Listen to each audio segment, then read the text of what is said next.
잊지 마시고 약속의 구원을 이루소서.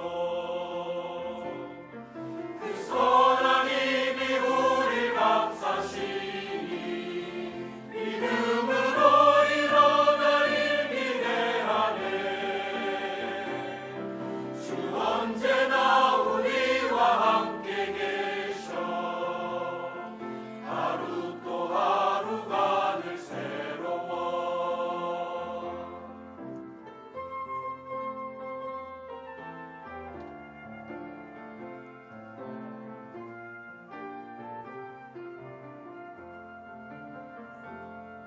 주께서 밝히신 작은 촛불이 어둠을 헤치고 타오르네. 그 빛에 우리 모두 하나 되어 온누리에 비추게 하소서. 이 고요함이 깊이 번져갈 때 저 가슴 벅찬 노래 들리네. 다시 하나가 내게 이끄소서. 당신의 빛이 빛나는 이 밤. 그 선한 힘이 우릴 감싸시니 믿음으로 일어날 일 기대하네. 주 언제나 우리와 함께 계셔. 하루 또 하루가 늘 새로워. 하루 또 하루가 늘 새로워.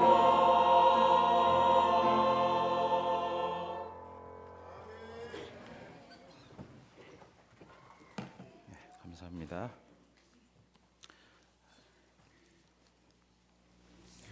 제가 보니까 우리 주일학교 아이들이요, 유치부 애들부터 해가지고 저를 보자마자 하는 말이 있습니다. 목사님 독감이야 그러면서 오질 않아요. 제가 보니까 부모님들이 단단히 교육을 시킨 것 같아요. 절대 목사님한테 가지 말아라. 그래서 참 서글픈 생각이 좀 들었는데요. 제가 약을 먹어서 그런지 계속 입이 말라서 그러는데요. 그런 경우가 있더라도 좀 용서해 주시기 바랍니다. 그리고 어떤 분 그런 얘기 하시더라고요. 타미플루에 그 부작용이 있는데 환각 상태에 있다고. 제가 환각 상태에서 설교하는 거 아닙니다. 잘 또 들으시기 바랍니다. 여러분, 우리가 오늘 본문 말씀 읽었는데요. 갈라디아서를 사도 바울이 이렇게 정리해 가면서 결론적으로 하는 말씀이 오늘 우리가 읽었던 말씀입니다. 바울은 갈라디아서에서 율법주의자들, 그 율법주의자들이 거짓 교사로 들어와서 믿음 외에 율법의 행위를 해야만 구원의 완성이 된다라고 이렇게 가르치고 있었습니다. 그 일에 대해서 사도 바울은 그것은 아니다라고 강력하게 이야기합니다. 예를 들면 절기를 지킨다든가 안식일을 지켜야 된다든가 더욱더 특별하게 구체적으로 언급되는 것 중에 하나가 무엇이냐면 할례를 행해야 된다라고 하는 것입니다. 이런 것이 있어야만 구원이 완성된 것이다 이렇게 이야기한다는 거예요. 그것은 복음하고는 완전히 다른 이야기다라고 사도 바울은 갈라디아에서부터 계속 처음부터 이야기를 하고 있습니다. 다른 복음을 전하는 자는 저주를 받아야 된다라고 강력히 이야기하는 것입니다. 여러분, 왜 이것이 틀렸냐면 오늘 본문 말씀 갈라디아서 6장 14절 이전에 있는 말씀 보면 12절 13절 한번 보겠습니다.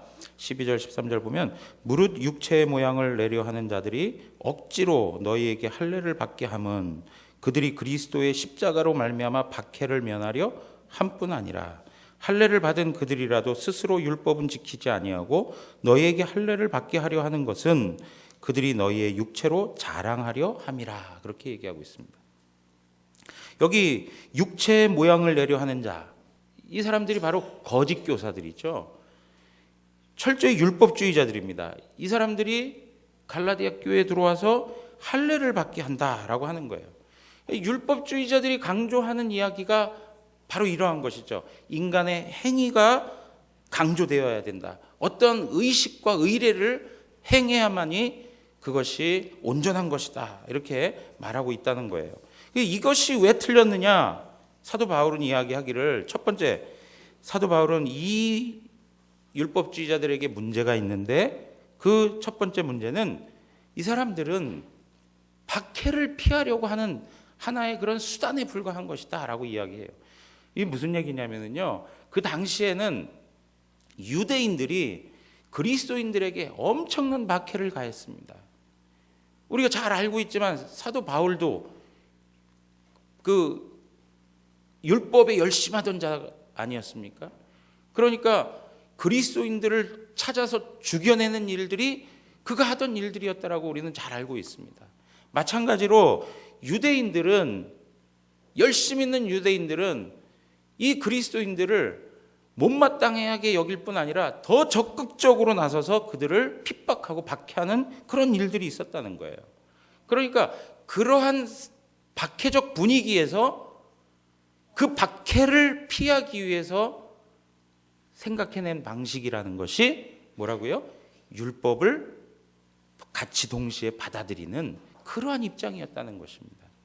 그러니까 어떻게 보면 이거는 타협을 하게 된다는 거예요. 혼합주의를 이야기하는 거예요. 순전한 복음이 아니고 복음 외에, 예수 그리스도의 십자가 외에 다른 무엇이 더 필요하다라고 하는 것을 말하고 있는 거예요. 무엇 때문에 그렇다고요? 자신들의 신변보호 때문에 그렇게 행한다는 거예요. 두 번째는 무엇이냐면 이 사람들도, 할례를 받은 이 사람들도 율법을 제대로 지키지 않는다는 거예요. 여러분, 율법은 내가 지킬 수 있는 부분이 있는 게 있지만 어떤 부분들은 나 역시 지키지 못하는 그런 부분들이 있어요. 누구는 10계명의 1, 2, 3계명을 잘 지키는데 어떤 경우에 있어서는 다른 계명을 지키지 못하고, 어떤 사람은 5, 6계명을 잘 지키는데, 물론 사실은 이 말은요, 말이 안 되는 게 서로가 다 연결이 돼 있는 거예요. 그러니까 제대로 지켜진다는 이야기가 아니고 외적으로 그렇게 보여진다는 얘기를 하는 것이죠. 이렇게 모든 사람들이 하나님의 율법의 말씀을 다 지켜낼 사람이 없는 거예요. 세세한 것까지 다 감당해낼 수 없다는 것이죠. 그러니까 그들은 이론만 이야기할 뿐, 표면적인 이야기만 할 뿐, 실질적으로 율법의 정신을 가지고 그 율법대로 자신들도 살지 못했다는 거예요. 그러면서 교회에 은근히 들어와 가지고 교회를 혼란스럽게 만들고 있다는 것을 지적하고 있는 것입니다. 그리고 이러한 율법주의자들은 결국에는 어떤 방식으로 가느냐? 외식주의자가 됩니다.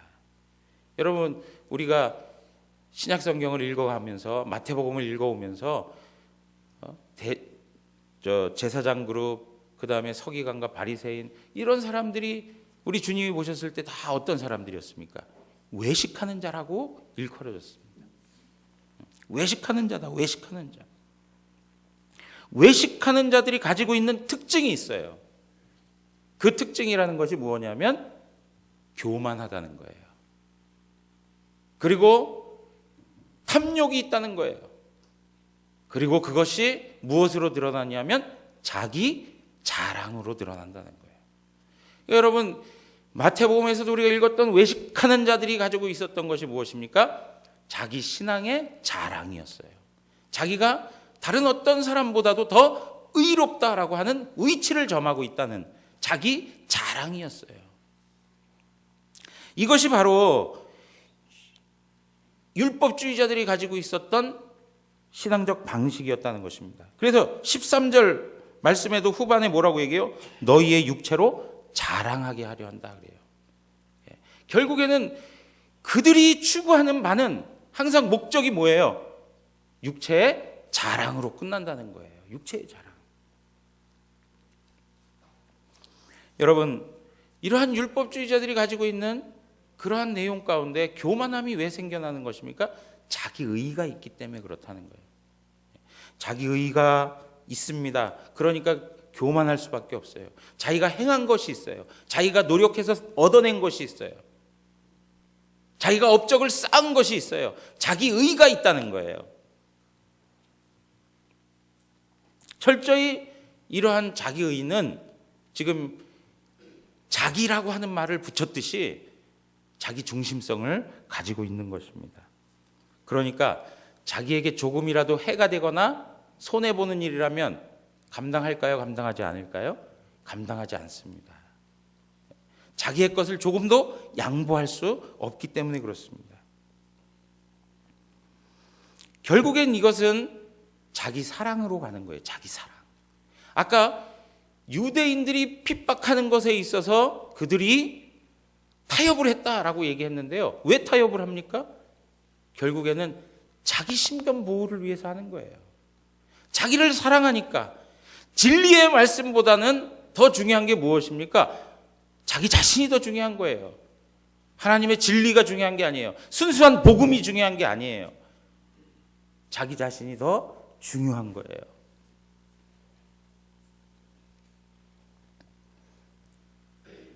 그러니까 결국에는 이러한 사람들이 가지고 있는 최종적인 표현 방식이라고 하는 것은 남들이 볼 때 뭐예요? 야, 저 사람 자랑하는구나 라고 하는 것으로 설명되는 거예요.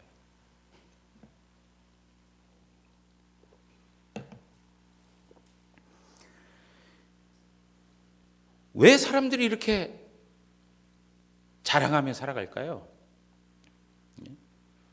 다른 어떤 사람보다도 인정받고 다른 어떤 사람보다도 더 높아지려고 하는 그러한 마음이 있기 때문에 그런 것이죠. 그러니까 교만함이라든가 탐욕이라든가 그리고 자랑이라고 하는 것은 다른 말이 아니라 서로 철저히 연결되어 있는 한 덩어리예요. 여러분, 우리가 이 삶을 아주 치열하게 그리고 어떤 경우에는 정말 비열할 정도로 치사하게 살아갈 때도 있는데 그거 왜 그렇게 하느냐? 나중에 보면 다 자기 자랑 때문에 그러는 거예요. 한번 잘 생각해 보셔야 돼요. 이걸 그냥 목사님 그냥 무조건 자기 자랑이라고만 하는구나 라고 생각하지 마시고 우리 삶의 내용들 한번 우리 삶에 흐르고 있는 나의 어떤 죄성의 모습이 어떤 것인지를 한번 볼 필요가 있는 것이죠. 거기에 아주 중요하게 흐르고 있는 게 교만과 탐욕과 자기 자랑이에요. 여러분, 우리에게 있어서 어떤 자랑이 있습니까? 여기 자랑이라고 하는 이 단어가 가지고 있는 표현을 다른 말로 하면은요, 기뻐한다라고 하는 말이에요. 그래서 사도 바울은요, 내가 나의 약한 것들을 자랑한다라고 할 때 어떤 단어가 같이 나오냐면 내가 기뻐한다라고 하는 단어가 항상 같이 나와요. 그러니까 자랑한다라고 하는 단어와 기뻐한다는 단어가 같이 연결돼서 반복적으로 설명돼요. 그러니까 자랑한다라고 하는 말은 무슨 말이라고요? 내가 무언가에 기뻐한다라고 하는 말이에요. 여러분, 그러면 우리가 무엇을 기뻐하고 있습니까? 무엇 때문에 행복을 누리고 있습니까? 어떤 분들 돈 자랑하고 싶은 사람들도 많죠. 또 어떤 자랑이 있을까요? 한번 말씀해 보세요. 오늘은 다들 자고 저희만 깨어나서 하니까 아주 조용하고요. 예, 저 설교하면서도 좀 이상한 것 같아요. 예? 어떤 자랑이 있을까요? 자식 자랑. 예? 자식 자랑이 있습니다. 또 집 자랑, 뭐 자동차 타고 다니는 차, 그죠? 내가 가지고 있는 액세서리들, 내가 가지고 있는 지식 자랑, 내가 있는 직위에 대한 자랑, 직업에 대한 자랑. 우리 권사님, 장로님들 많이 하시는 거, 예? 손주 자랑, 예? 손주 자랑도 있잖아요, 그죠? 손주 자랑. 여러분, 이러한 모든 것들을 자랑하는데요, 얼마나 사람들이 자랑하는지요, 자랑하는 방식에도 다양하답니다. 어떤 사람은 대놓고 자랑하는 사람도 있어요, 그죠? 대놓고 자랑하는 건 오히려 낫대요. 예? 맞아요? 근데 어떤 경우에는 어떤 자랑이 있냐면 은근히 잘난 척하는 그런 게 더 밉다는 거예요. 그래서 단어가 하나 나왔어요. 험블 브래그라고. 험블 브래그. 예? 이게 옥스퍼드 사전에 새롭게 올라갔답니다. 험블 브래그. 예? 험블이 뭡니까? 겸손하다는 거예요. 브래그, 자랑하다. 겸손히 자랑하는 거예요. 예? 표면적으로는 특별할 게 없어 보여요. 그리고 자기 비하처럼 들리는데 나중에 잘 들어보니까 뭐예요? 자기 자랑인 거예요. 자기 자랑인 거예요. 사돈의 8종까지 다 연결해가지고 아는 사람들 중에 또 특별한 사람 드러내놓고 내가 이런 사람이야 하는 경우도 많잖아요. 여러분, 우리는 그만큼 자랑하고 싶어 하는 것에 익숙한 사람들입니다. 자랑하고 싶어 하는 것에 익숙한 사람. 그런데 이것이 우리의 영적인 상태를 무기력하게 만든다는 것이죠. 이것이 우리의 영혼에 좋은 기능으로 작용하는 게 아니라 우리 영혼을 황폐하게 만든다는 것입니다. 여러분, 이러한 교만, 탐욕, 자랑, 이러한 모든 것들은 하늘로부터 온 겁니까? 그것이 아니라 세상으로부터 왔다라고 성경은 말하고 있습니다. 요한일서 2장 16절 한번 다 같이 읽어보겠습니다. 요한일서 2장 16절입니다.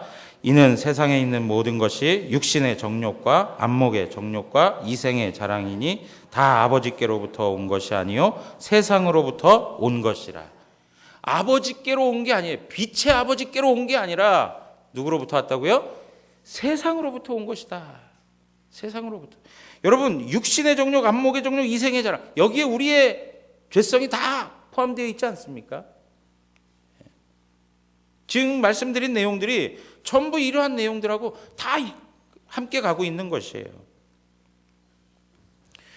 하나님의 자녀로 부름받고 하나님의 백성이라고 일컬어지는 우리들에게 있어서도 여전히 이러한 모습들이 있다는 거예요.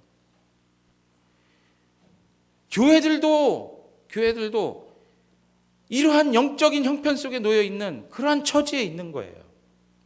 얼마나 세상적인 방식을 추구하며 세속화되어져 가고 있습니까? 저는 말씀을 전할 기회가 있을 때마다 가장 큰 적은 세속화라는 이야기를 말씀드리고 있어요. 우리 교회가 어떠한 영적인 세력 앞에 서 있을 때 가장 강력하게 우리를 도전하고 우리에게 다가오는 것은 세속화인 것이에요. 교회들이 웅장하고 화려하고 엄청난 큰 건물들을 과시하고 있지만 거기에 예수 그리스도의 복음이 없어요. 외적인 힘과 권력과 명예와 능력을 가지고 있지만 순수한 예수 그리스도의 복음이 빠져있는 그런 현실을 우리가 경험하고 있어요. 많은 성도들이 다양한 방식으로 하나님 나라의 일들을 한다고 여러 가지 일들을 행하고 있지만 거기에는 예수 그리스도가 없는 열심으로 자기의 의의를 나타내는 것으로 치닫는 그런 안타까운 현장이 우리 가운데 있단 말이에요. 그렇지만 사도 바울은 오늘 뭐라고 얘기하느냐? 14절 우리가 읽었던 말씀처럼 그러나 내게는 우리 주 예수 그리스도의 십자가 외에 결코 자랑할 것이 없으니 그리스도로 말미암아 세상이 나를 대하여 십자가에 못 박히고 내가 또한 세상을 대하여 그러하니라. 여기서 사도 바울이 주 예수 그리스도의 십자가 외에 결코 자랑할 것이 없다 그렇게 얘기했습니다. 이 이야기를 쉽게 하면 무슨 얘기냐? 주 예수 그리스도의 십자가만을 자랑한다라고 얘기하는 거예요. 주 예수 그리스도의 십자가만을 자랑한다. 사도 바울이 자랑할 것이 없어서 이것을 자랑할까요? 사도 바울이 외적인 자랑할 것이 없어서, 다른 사람들 앞에서 내세울 것이 없어서 십자가만을 자랑한다라고 얘기할까요? 고린도후서 11장 22절을 가서 보시면, 그들이 히브리인이냐 나도 그러하며, 그들이 이스라엘이냐 나도 그러하며, 그들이 아브라함의 후손이냐 나도 그러하며, 그들이 그리스도의 일꾼이냐 정신없는 말을 하거니와 나는 더욱 그러하도다. 내가 수고를 넘치도록 하고 옥에 갇히기도 하고 더 많이 하고 매도 수없이 맞고 여러 번 죽을 뻔하였으니, 유대인들에게 40에 하나 감한매를 5번 맞았으며 3번 태장으로 맞고 1번 돌로 맞고 3번 파선하고 일주야를 깊은 바다에서 지냈으며, 여러 번 여행하면서 강의 위험과 강도의 위험과 동족의 위험과 이방인의 위험과 시내의 위험과 광야의 위험과 바다의 위험과 거짓 형제 중의 위험을 당하고, 또 수고하며 애쓰고 여러 번 자지 못하고 줄이며 목마르고 여러 번 굶고 춥고 헐벗었노라. 여러분, 복음을 위하여서, 하나님 나라를 위하여서 이러한 업적을 산 사람이 누가 있을까요? 사도 바울의 이런 경력을 놓고 보면 감히 내가 복음을 위하여서 내 인생을 다 바쳤노라고 얘기할 수 있는 그런 사람이 얼마나 있을까요? 사도 바울이 자랑할 것이 많아요. 사도 바울이 한마디로 얘기하면 나의 영적 실력 앞에 감히 누가 올 거야? 이렇게 뻐길 수 있는, 자기를 자랑할 수 있는 그런 상태인 것이죠. 그런데 사도 바울이 이러한 것들이 다 어리석은 거라는 거예요. 심지어 주를 위해서 했던 이 모든 것도 자기가 자랑할 것이 아니라는 거예요. 이거는 지금 우리가 읽은 이 말씀은요, 복음을 위해서 한 삶이라니까는요, 그런 복음을 위해서 자기 자신을 드렸던 그 삶의 모습조차도 자기가 자랑할 것은 아니라고 이야기하고 있는 거예요. 빌립보서 3장 4절에서 9절 한번 가서 보시죠.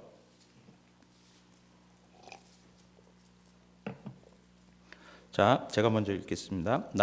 그러나 나도 육체를 신뢰할 만하며 만일 누구든지 다른 이가 육체를 신뢰할 것이 있는 줄로 생각하면 나는 더욱 그러하리니, 나는 8일 만에 할례를 받고 이스라엘 족속이요 베냐민 지파요 시브리인 중에 시브리인이요 율법으로는 바리새인이요 열심으로는 교회를 박해하고 율법의 의로는 흠이 없는 자라. 자, 여러분 보십시오.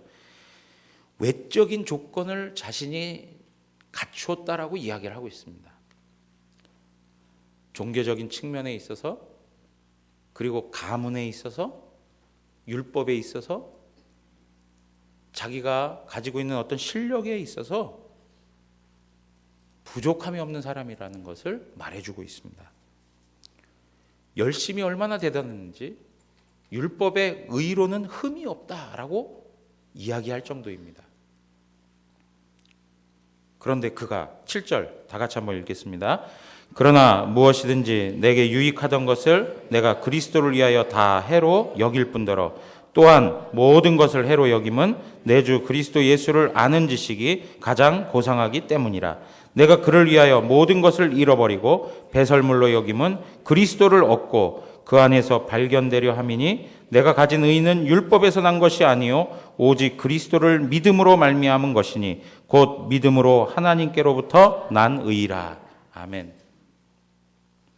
여러분, 사도 바울 자신이 유익하다고 생각했던 것들, 지식에 대한 것, 가문에 대한 것, 명예에 대한 것, 종교적 열심과 장래의 유망주라고 하는 그런 것까지라도 전부 다 뭐로 여겼다고요? 배설물로 여겼다. 배설물로 여겼다. 똥같이 여겨버렸다라고 얘기하는 거예요. 아무런 가치가 없는 거예요.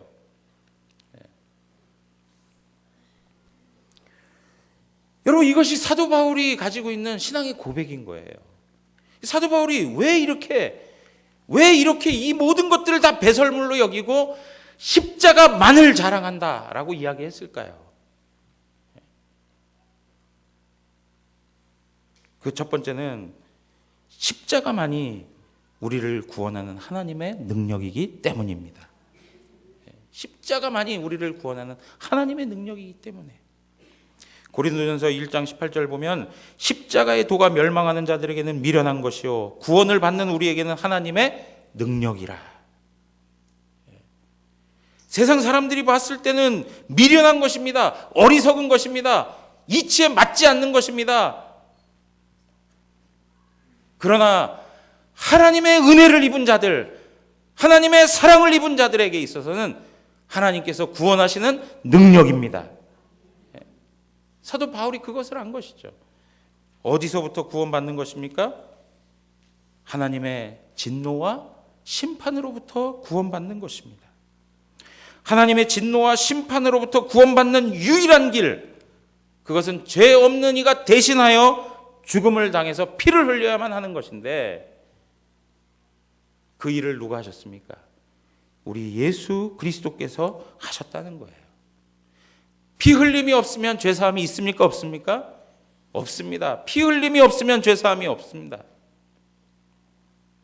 오직 예수 그리스도 그분이 피를 흘려 주셨기 때문에 우리는 죄사함을 얻었습니다. 히브리서 2장 9절 한번 가서 다 같이 읽어보겠습니다. 다 같이 읽습니다. 오직 우리가 천사들보다 잠시 동안 못하게 하심을 입은 자 곧 죽음의 고난 받으심으로 말미암아 영광과 존귀로 관을 쓰신 예수를 보니 이를 행하심은 하나님의 은혜로 말미암아 모든 사람을 위하여 죽음을 맛보려 하심이라. 예수 그리스도 그분이 죽음의 고난을 받으심으로 말미암아 영광과 존귀로 관을 쓰신 그 예수님이 우리 모든 사람들을 위하여서 뭘 맛보셨다고요? 죽음을 맛보셨다. 죽음을 맛보셨다. 이것 때문에 그 모든 사람들은 하나님의 은혜, 하나님의 구원을 받게 된 것입니다. 예수님이 이 땅에 오신 이유가 무엇입니까? 나는 섬기러 왔다라고 말씀하셨습니다. 섬기는 방식이 무엇이었습니까? 십자가에서 자기 자신을 많은 사람의 대속물로 주는 것이었습니다. 사랑하는 성도 여러분, 하나님의 진노와 심판에서 우리를 구원해 줄 수 있던 것은 예수님의 가르침이 아니었습니다. 예수님의 교훈이 아니었습니다. 예수님께서 행하신 기적이 아니었습니다. 우리를 그 하나님의 진노와 심판에서 구원해낼 수 있던 것은 예수님이 십자가에서 죽으신 그 사건입니다. 예수님이 십자가에 죽으신 거예요. 그러므로 사도 바울은 내가 주 예수 그리스도의 가르침 외에 결코 자랑할 것이 없나니, 주 예수 그리스도의 교훈 외에 결코 자랑할 것이 없나니 이렇게 말하지 않고 주 예수 그리스도의 십자가 외에 결코 자랑할 것이 없나니. 사랑하는 성도 여러분, 이것이 바로 기독교의 핵심입니다. 저는 우리 대구 영암교회가 지난 한 해를 지나오면서 성령이 하나 되게 하신 것을 심쓰며 하나님 앞에서 몸부림치고 은혜를 구했던 그 모든 아름다운 모습 앞에 그리스도의 이름으로 축복하고 정말 격려하고 싶습니다. 그렇지만 이제 우리는 그 자리에 머물러 있을 수 없고, 오늘날 이 세계의 이 현실들을 보면 하나님 교회의 영광스러움이 상실되어져 가고, 하나님 교회의 영적 권위가 무너져 가고, 성도가 가지고 있는 그 성도다움들이 드러나지 못하는 그런 안타까운 현실을 보고 있습니다. 이러한 때 우리 대구 영암교회가 하나님 앞에서 가져야 될 게 무엇이냐? 그것은 다시금 예수 그리스도의 십자가를 붙드는 것입니다. 예수 그리스도의 십자가를 붙드는 거예요. 우리의 행위, 우리의 공로, 우리의 자랑, 우리가 노력한 것에 대한 업적, 보상, 그것만을 높이려고 하는 것이 아니라 우리를 위해 죽으시고 우리를 위해 다시 사신 예수 그리스도가 우리의 신앙의 고백이어야 한다는 것입니다. 여러분, 사도들의 설교가 예수 그리스도 십자가가 중심이었습니다. 사도행전 13장 38절에 39절 보면 그러므로 형제들아 너희가 알 것은 이 사람을 힘입어 죄사함을 너희에게 전하는 이것이며 또 모세의 율법으로 너희가 의롭다 하심을 얻지 못하던 모든 일에도 이 사람을 힘입어 믿는 자마다 의롭다 하심을 얻는 이것이니라. 이 사람을 힘입어 죄사함을 받는 것을 전한다라고 얘기합니다. 사도행전 17장 2절 3절에도 보면 바울이 자기의 관례대로 그들에게로 들어가서 새 안식일에 성경을 가지고 강론하며 뜻을 풀어 그리스도가 해를 받고 죽은 자 가운데서 다시 살아나야 할 것을 증언하고 이르되 내가 너에게 전하는 이 예수가 곧 그리스도라 하니. 여러분, 예수 그리스도, 그분을 놓쳐서는 안 되는 것입니다. 그분을 놓쳐서는 안 돼요. 데살로니가 있는 유대 회당에 들어가 가지고 강력하게 증거하고 증언했던 것이 바로 예수 그리스도였습니다. 여러분, 고린도전서 15장 한번 가서 보시면 15장 3절에서 4절 말씀 한번 읽겠습니다. 다 같이 읽겠습니다. 내가 받은 것을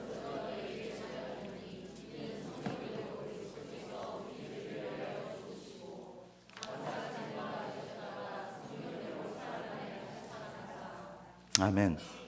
여러분 여기 보십시오. 내가 받은 것을 먼저 너희에게 전하였노니 이는 성경대로 그리스도께서 어떻게 됐다고요? 우리 죄를 위하여 죽으시고 장사 지낸 바 되셨다가 성경대로 사흘 만에 다시 살아나셨다. 그것을 전했다는 거예요. 그것을 받았고 그것을 전했다는 거예요. 여러분 한번 보십시오. 우리 가정에서 우리가 받은 복음이 있습니다. 우리 자녀들에게, 우리 후손들에게 무엇을 전해줘야 될까요? 예수 그리스도의 가르침, 예수 그리스도의 실천적 삶에 대해서 설명해 주는 것도 중요하지만 가장 중요한 것은 죄인인 나를 위해서 예수님이 십자가에 죽으시고 다시금 살아나셨다는 것을 증거해 주셔야 돼요. 그것을 우리의 신앙의 고백에서 회복해 가셔야 된다는 것이죠. 사랑하는 성도 여러분, 사도 바울이 이렇게 십자가를 자랑할 수밖에 없었던 것, 그것은 십자가는 구원을 주시는 하나님의 능력이기 때문이었습니다. 두 번째로 사도 바울이 십자가만을 자랑할 수 있었던 것은 그 십자가만이 우리의 소속과 우리의 존재를 새롭게 하였기 때문에 그렇습니다. 여러분, 우리가 어디에 속해 있습니까? 하나님 나라에 속하셨습니까? 세상에 속하였습니까? 어디에 속하셨습니까? 막 헷갈리시죠? 내가 지금 어디에 속하였는가? 우리 하나님의 나라에 속해 있습니다. 우리는 세상의 나라에 있었습니다. 사망의 나라에 있었습니다. 흑암의 권세 아래 있었습니다. 그러나 예수 그리스도의 십자가로 하나님 나라로 옮겨졌습니다. 그런데요, 여러분 보십시오. 우리가 세상에 있다가 하나님 나라로 옮겨질 때 그 옮겨지는 방식이 그냥 연장선상에서 옮겨지는 것이 아니라 죽어야 옮겨지는 거예요. 우리가 마치 한평생을 살고 육체가 죽고 땅속에 묻혀야 우리의 영혼은 하나님 나라에 가서 영원히 사는 것처럼 우리가 영적으로 세상 나라에 살다가 이 하나님 나라에 오게 되는 것, 소속되게 되는 것 역시 어떻다고요? 죽어야 된다는 거예요. 오늘 14절 후반부에 가서 보십시오. 그리스도로 말미암아 세상이 나를 대하여 십자가에 못 박히고 내가 또한 세상을 대하여 그러하니라. 내가 십자가에 못 박혔으면 못 박혀서 그냥 그 상태로 있는 겁니까? 아니죠. 십자가에 못 박혀서 어떻게 되는 것입니까? 죽는 거예요. 죽는 거예요. 세상도 십자가에 못 박혀버렸습니다. 그래서 세상과 나는 이제는 상관이 없게 되었어요. 우리는 이 예수 그리스도의 십자가에서 예수 그리스도와 함께 십자가에 못 박아 죽음으로 말미암아 우리는 옛 세상에서는 죽고 이제는 그리스도 안에서 다시 살아남으로 말미암아 하나님 나라에서 새로운 존재로 살게 된 것입니다. 여러분, 그래서 갈라디아서 6장 15절 우리가 읽었던 말씀 한번 뒤에 보시면 15절 한번 다 같이 읽겠습니다. 할례나 무할례가 아무것도 아니로되 오직 새로 지으심을 받은 것만이 중요하니라. 할례나 무할례나 아무것도 아니로되 오직 새로 지으심 받은 것만이 중요하다.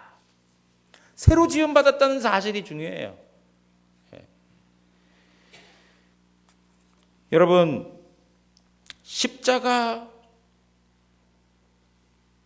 그것이 우리를 죽게 만들고 우리를 하나님 나라로 옮겼을 뿐 아니라 우리를 새로운 피조물이 되게 했다는 것입니다.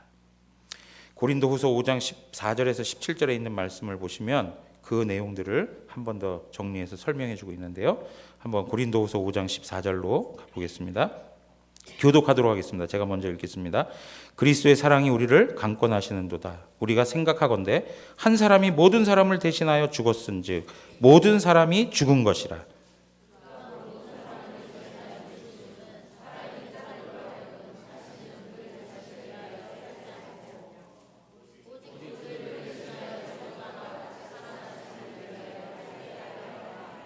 그러므로 우리가 이제부터는 어떤 사람도 육신을 따라 알지 아니하노라. 비록 우리가 그리스도도 육신을 따라 알았으나 이제부터는 그같이 알지 아니하노라.